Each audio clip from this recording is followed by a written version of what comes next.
Hi everyone, happy Valentine's Day. Today is the day that you're supposed to show the people that you love them by buying them nice things. Trinkets that they'll only use for a couple of months and then they'll throw away. Yep, that's how you show your love. Buying them gifts and roses and chocolate. Yep, that's how you show love to your loved ones. And, actions speak louder than words, right? And if you're buying them gifts, that's an action that should let them know that you care about them, right? If you haven't already noticed the sarcasm in my voice, I'm being sarcastic. Okay,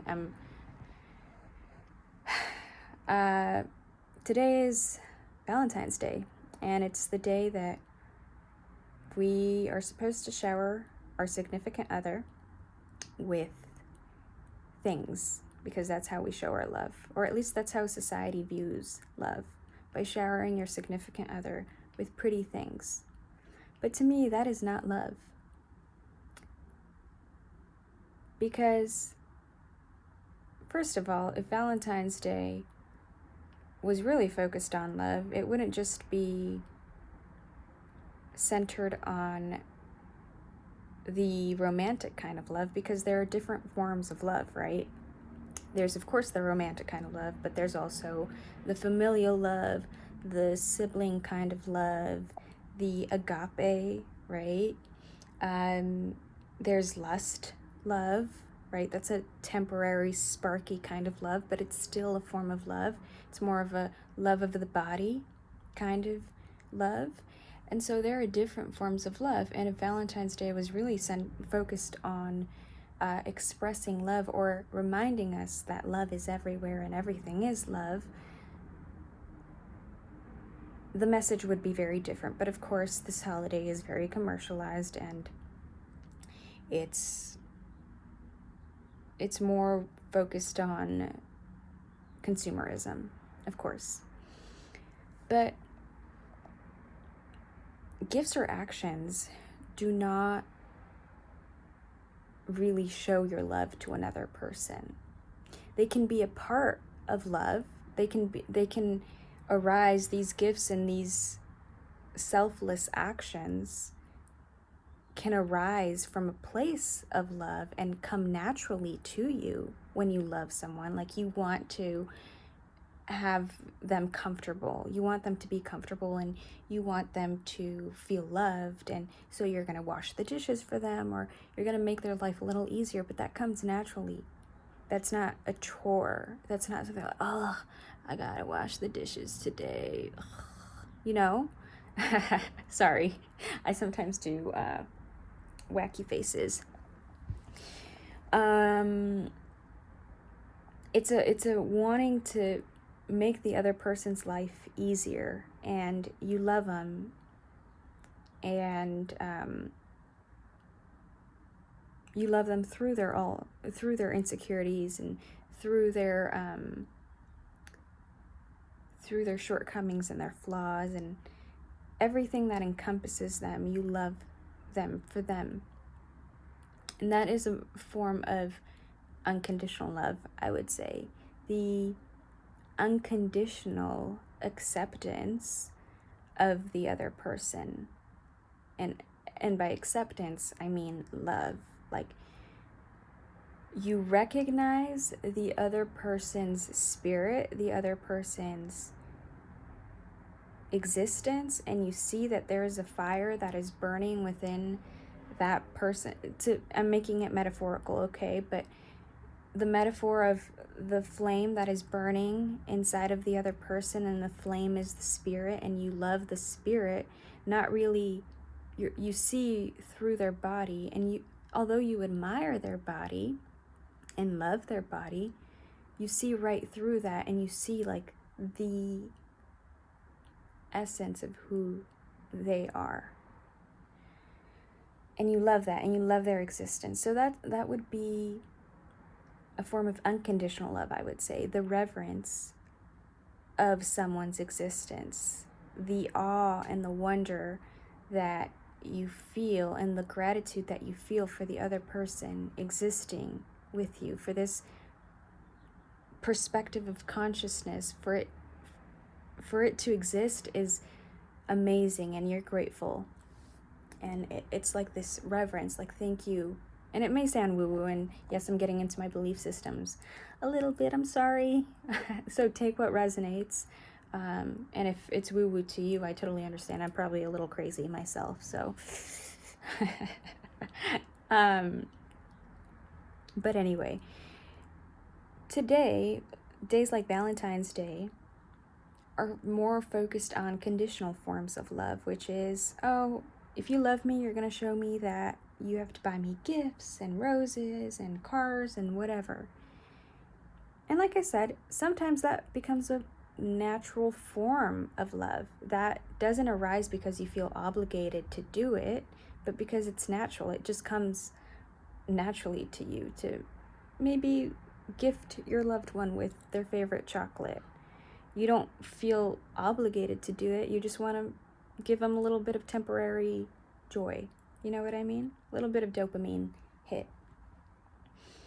But that doesn't encompass love, or at least in my experience of love.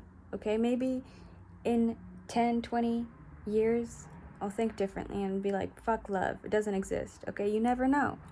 But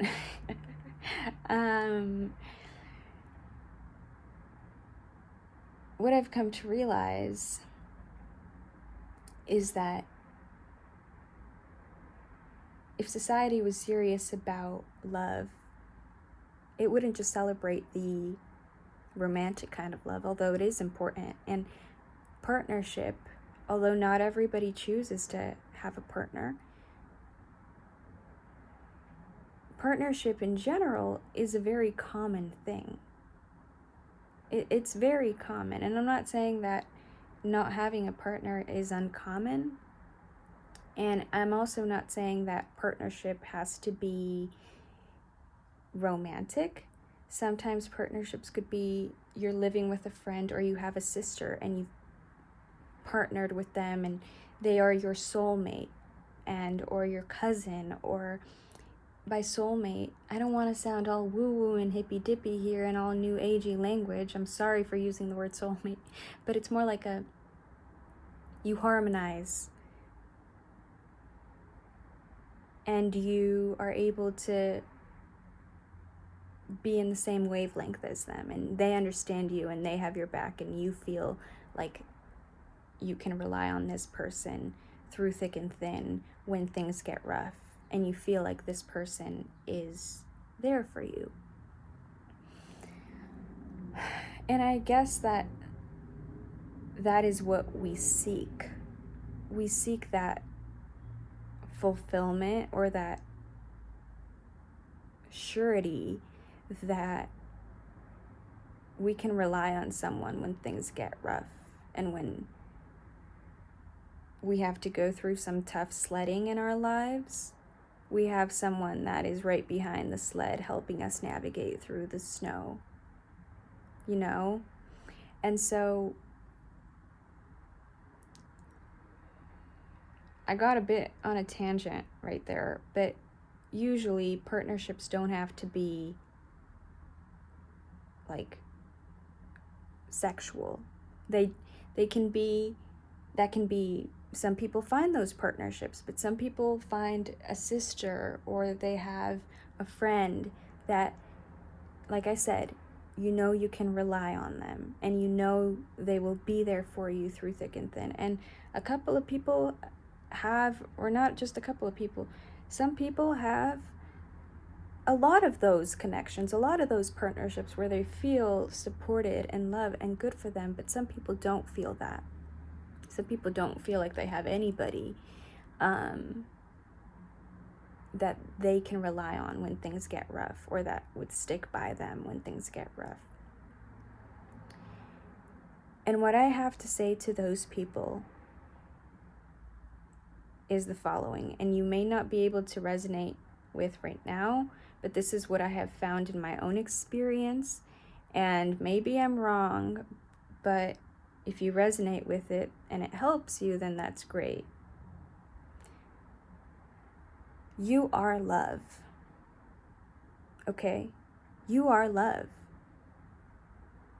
You are, and I'm sorry I'm getting into my belief systems right now, and I don't mean to, but whoever resonates with this, cool. If you don't, we're still chill, okay? But you, because of your consciousness, this whole thing that's happening right now is happening because you exist. And oh my God, we're gonna get into this rabbit hole of, oh my God, so I'm responsible for all the bad things in my life, for all the things that are going on in the world. And I don't want to get into that rabbit hole, because then that would be like an hour-long conversation. But for now, let's just, maybe I'll talk about it in a different video, but see if this is correct for yourself, okay? Don't believe me, just experiment it, try it for yourself. If it works, amazing. If it doesn't, cool. When you feel love for someone, or when you feel any kind of emotion for someone, anger, sadness, hatred, jealousy, where does that arise? Do you feel, when you love someone, do you really feel the other person's love? Or do you assume that if the other person is reciprocating with actions or with how they treat you, do you just assume that, okay, the other person loves me? Can you really feel the other person's love or the other person's emotions? Let's say, for example, the other person is really pissed off, but they're keeping it in and they're trying to play chill. And so they look really happy on the outside, but they're really angry on the inside, and they're just putting up a fake smile. You don't know that because you're not experiencing their emotions. And sure, you may pick up on clues subconsciously because you've lived with the person or you've been with the person for a long time. You kind of pick up some subconscious micro behaviors. But what I'm trying to say is that all of the emotions that you have ever felt in your life have arisen within you. Okay? Any emotion you have ever felt, jealousy, love, hatred, anger, sadness, have been felt by you. And so, just as you are anger and you are sadness and you are everything that you are experiencing, you are also love. And so what I'm trying to say is, try this experiment. Have you ever felt somebody else's true emotions? You may find that yes, if you're more sensitive and you can see their micro behaviors and you can sense that they're a little uneasy, even if they're showing a facade, they're a little bit uneasy, and you can pick up on little subtle things. Yes, that may happen, but you can't feel the intensity of that emotion. You can maybe feel a bit anxious. If they're feeling anxiety, you might feel a little bit anxiety yourself, and you may feel, but you don't know exactly what they're experiencing because you're not in their experience. You're not in their body. You're not in their point of view, for lack of a better term. You're not living their life for them.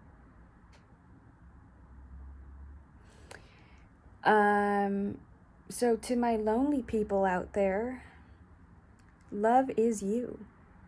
You are love, and you can tap into it whenever you want. And it's hard sometimes. It's hard to believe that, and it's hard to understand that you are the heart And this all may sound woo-woo, and like I said, if this resonates with you, amazing. If it doesn't, yes, I'm crazy, okay? So don't judge. But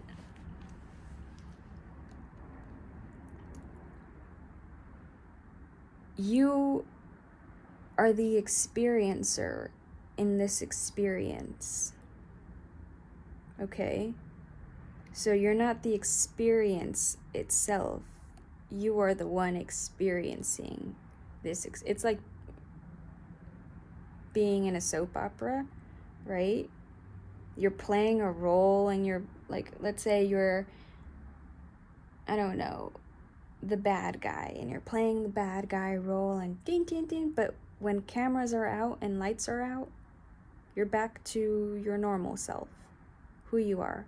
Now imagine that with who you really are. So this is the character of Megan, right? This is Megan, the character. I have my roles: a worker, a sister, a daughter, a partner. I have these roles, right?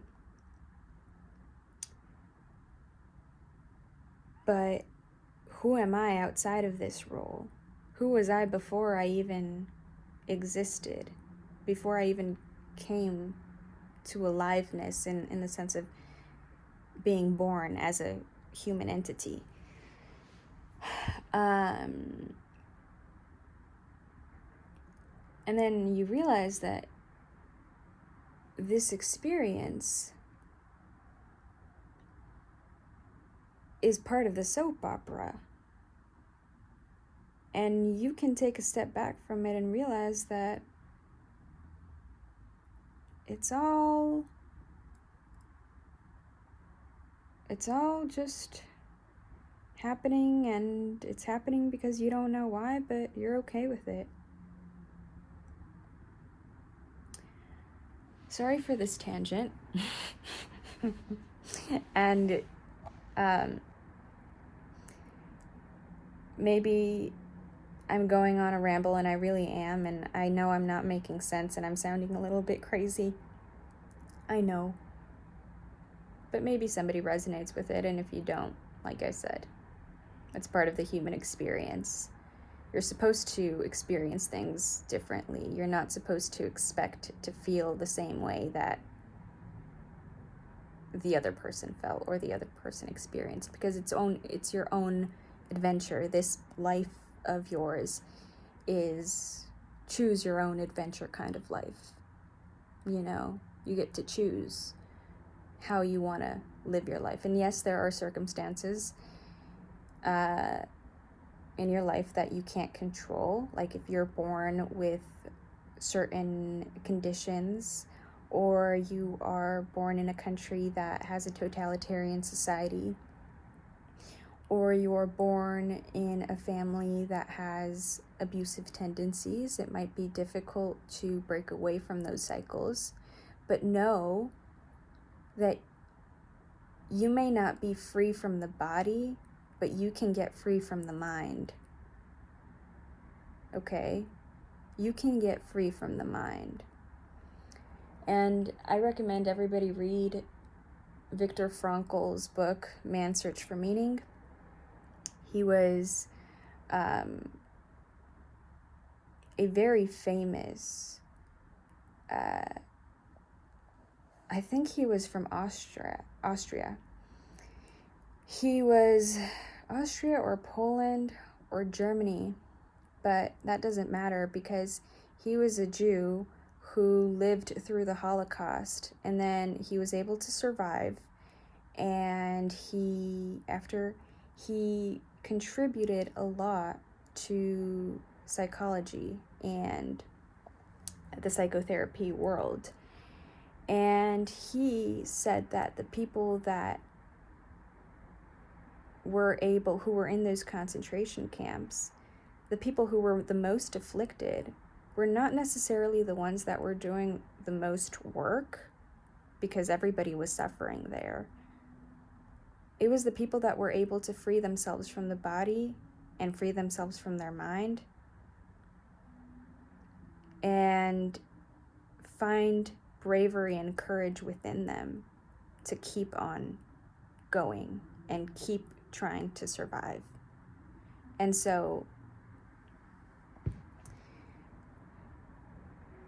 what I'm trying to say with this is, maybe you're living through some circumstances right now that are out of your control and that you can't do much about it, but you can free yourself from the mind. You can free yourself from the mind. And this is hard, and this may sound very woo-woo, but you can free from the stories of your mind. And I just went on a huge tangent, I realized, from love to unconditional love to freeing yourself from the mind, but I guess it's all connected. So, I think that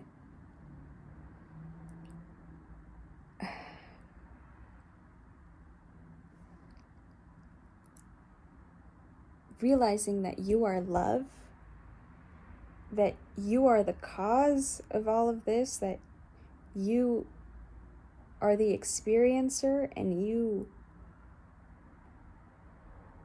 can experience love right now, can free you. But obviously that takes a lot of time, and even me, I'm still working on all of this. And I guess this video was just a food for thought kind of video. It's not really going anywhere, but I guess the main theme was Valentine's Day and how it's all focused on conditional love. But really, what unconditional love is unconditionally accepting the other person's existence, or a reverence. I guess I should say a reverence for the other person's existence. This does not mean that you are going to unconditionally tolerate the other person. If the other person, for example, is harming you or harming themselves, that does not mean you can unconditionally love someone, but that does not mean that you have to unconditionally tolerate their actions that are harmful. You can create distance and love them from a distance, and love their existence and see through their egoic mind that is coming from a place of woundedness, not a place of freedom. You can recognize that and love their existence, but not tolerate their actions, and not allow them to hurt you or hurt themselves or hurt other people, whatever is the case. Because you also recognize that you love yourself too, and you want to, while you're in this existence, you also want to protect this vehicle, right? Your spirit is the driver of this body vehicle, but you don't want the vehicle to always go into crashes and get dents and stuff. Sometimes the crashes and the accidents are inevitable, but sometimes you can't avoid them, and sometimes you can avoid them by taking other streets and taking other roads and walking away. In the case of the car, driving away. But in the case of, like, let's say a relationship, it would probably be walking away if the other person is harming you. That does not mean that you will stop loving them. Maybe you had a connection with them where you saw you experienced some kind of tantric connection, which means that you recognized their spirit, but their ego has taken the driver's seat, and now they are coming from a place of woundedness and acting from a place of woundedness, and you can't tolerate that, and you can't live with that. So unconditional love does not mean unconditional tolerance, okay? It does not mean that you will tolerate the other person's harmful actions that are creating hurt for you or for themselves or for other people. So love, what I'm trying to say is, our idea of love isn't necessarily what love is. It's not always. So yes, like I was saying in the beginning, gifts and actions and, making them feel comfortable can come from a natural part of love because it's something natural that comes out. It doesn't feel like an obligation, but it's just a natural part of love, and you want to pamper your loved one, and that's fine. It's a natural, it comes from a place of wanting this. But you also realize that your idea of what love isn't necessarily what love really is. And maybe I should talk about it in a different video because this video is 25 minutes long and I apologize.